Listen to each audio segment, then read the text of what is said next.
Ano to? Ano natin? May kwento sa akin na Tomas yung huli niyong mission. Mukhang natututo ka na daw. Oo ah.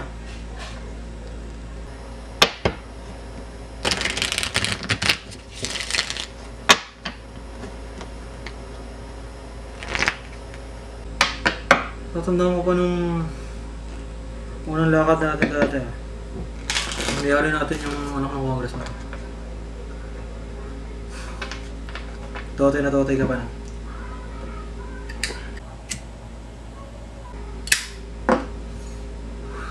Samantala itong huli, ikaw pa yung mali.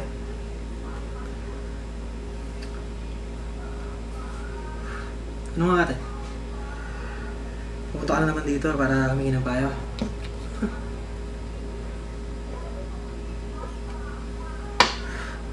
Sige bata. Yossi, gusto mong Yossi? Bibingin ka? May sinabing pupunta ka eh. Sana pinagtira ka ito ng mas marami.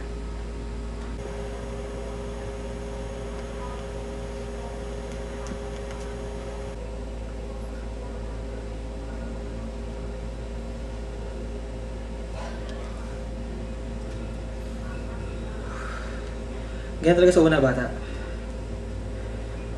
Kala mo napakahirap pag sa unang mission. Pero malalampasan mo rin yan.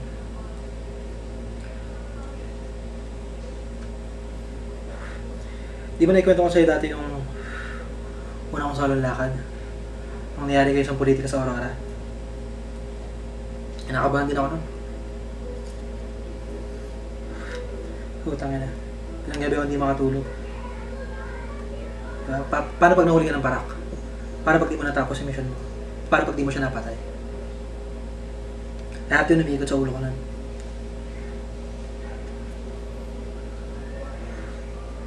Pero nung natapos ka na,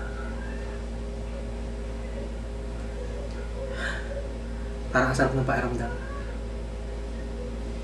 Ganun pala pag nakakapatay ka ng tao. Alam mo na ito sa totoo lang,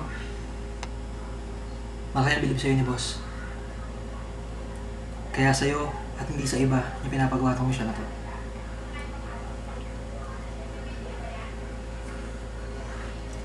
Nag-usap kami ng makalawa. Tinatanong niya sa akin kung handa ka na daw dito. Kung kaya mo na maglaan ng solo.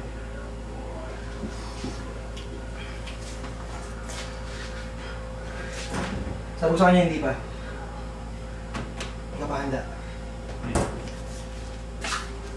So, hindi ka pa kailangan ko lasunan. Paano tamang pag-ilos. Simula. Pag napatay mo na yung kailangan mong patayin. Masyado pang maaga. Pero sobrang bilib sa'yo ni boss. Mukhang maganda talaga yung mga naituro ko sa'yo.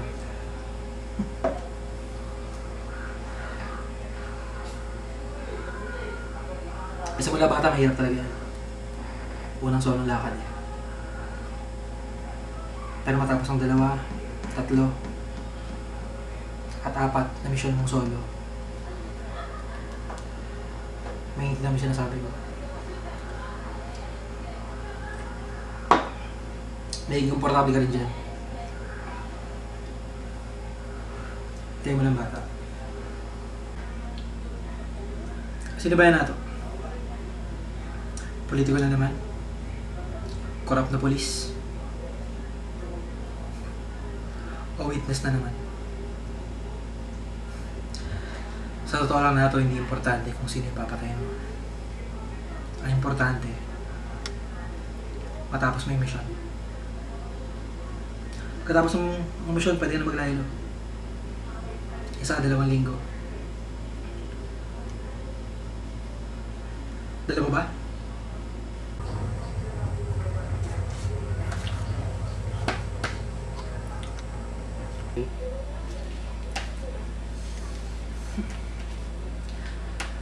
Nakatanda mo yung tinuro ko sa'yo na ito.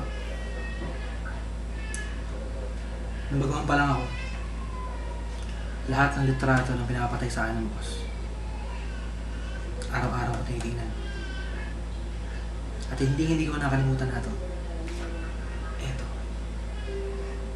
huwag mo makakalimutan yun. Itong mga mata na to, yan ang makakapagsabi kung handa ka na sa gagawin mo.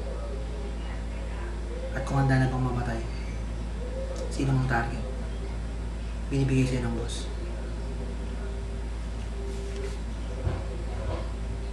Hindi mo na kailangan mag-isip. Simpleng bagay lang yan.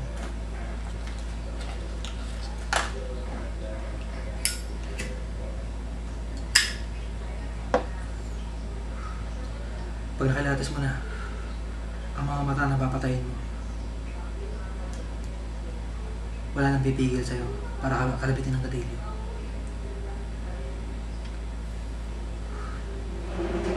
Huwag na huwag mo makalimutan yan.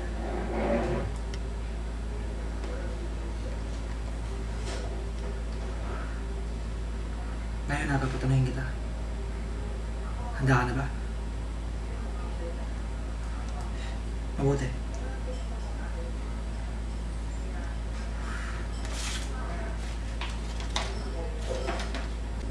Sino ba ito na ito?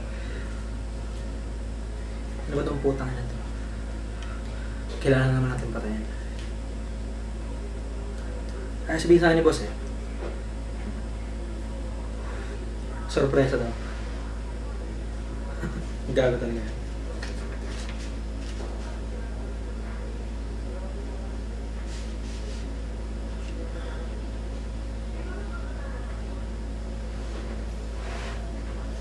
Tangina mo na